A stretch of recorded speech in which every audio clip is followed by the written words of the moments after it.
าทานมาฮู้จักกับมักเกี้ยงที่เขาเอิ้นว่ามักเกี้ยงน้ำบากซึ่งว่ารสชาตินี่จะมีลักษณะเป็นส้มหวานและพื้นฐานการปลูกมักเกี้ยงชนิดนี้ก็คืออยู่บ้านห้วยหก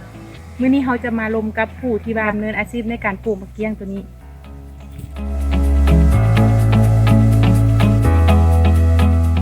สบายดีข้าพเจ้าซื้อท้าวกะลินทองโลวันอินเนาะที่ว่าอยู่เป็นลูกหลานบ้านเมืองอยู่บ้านห้วยหกนี้เนาะซึ่งว่าในหมู่บ้านของพวกข้าพเจ้านี้ก็อาศัยกันเฮ็ดสวนมะเกี้ยงนี้เนาะเป็นอาชีพต้นตอกวมเอาประมาณ70%ของประชาชนที่ว่าอาศัยอยู่บ้านนี้เนาะสิ่งที่มักที่สุดเนาะก็คือว่าการปลูกมะเกี้ยงนี่เนาะคือว่าย่ามที่เฮาได้เก็บเกี่ยวเนาะเวลามันสุกมันจะเหลืองหั่นน่ะเวลาเฮามาเบิ่งเนาะเฮาจะมีความภูมิใจหลายเนาะอยู่ในนี้หั่นน่ะตามเนื้อในจิตใจแล้วเนาะสำหรับในการเฮ็ดสวนมะเกี้ยงนี่ก็ถือว่า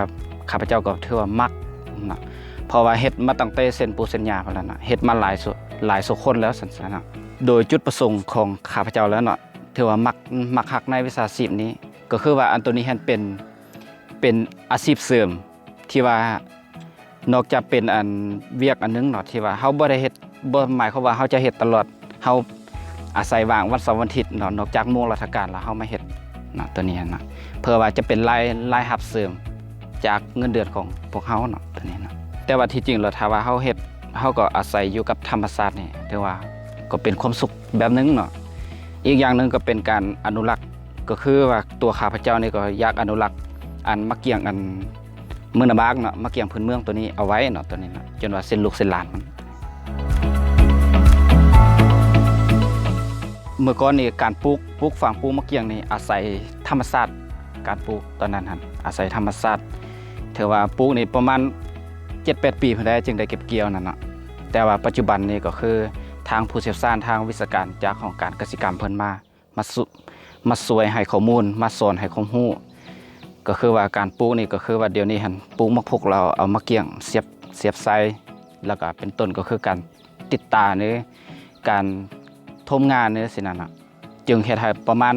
เวลาเฮาปลูกเดี๋ยวนี้ถ้าว่าเฮาอาศัยหลักสูตรตัวนี้หั่นมาใส่ก็เดี๋ยวนี้หั่นประมาณ3 ปีก็ถือว่าได้ให้ผลละเก็บเกี่ยวได้ขายแล้วสินะวิธีการบัวละพัดของมันเนาะ1มาแม่นการตัดหญ้าเนาะ2มาก็แม่นเฮาท่าปูนเนาะปูนใส่ต้นมันเนาะเพื่อบ่ให้แมงไม้กัดเนาะอยู่ในนี้หั่นนะแล้วก็มันตัดงาไม้หั่นนะในส่วนของข้าพเจ้าเนี่ยเนาะมีทั้งหมดหันประมาณ3-4 เฮกตาร์เนาะถือว่ามีมะเกี้ยงมักสมเขียวมักจุกนี่ประมาณ3,000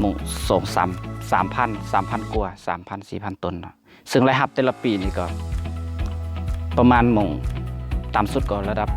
80 ล้านขึ้นไปอันนี้เนาะ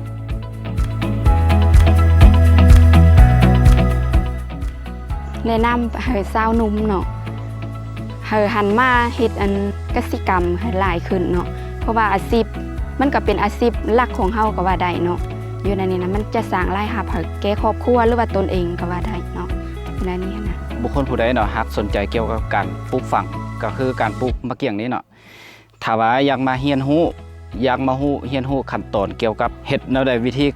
มันมีวิธีและขั้นตอนการเฮ็ดแนวใดหั่นน่ะก็เข้ามาศึกษาข้อมูลได้เนาะที่บ้านห้วยหกเมืองนาบากนี่ก็คือมายังส่วนของข้าพเจ้านี่ก็ได้เนาะข้าพเจ้ายินดี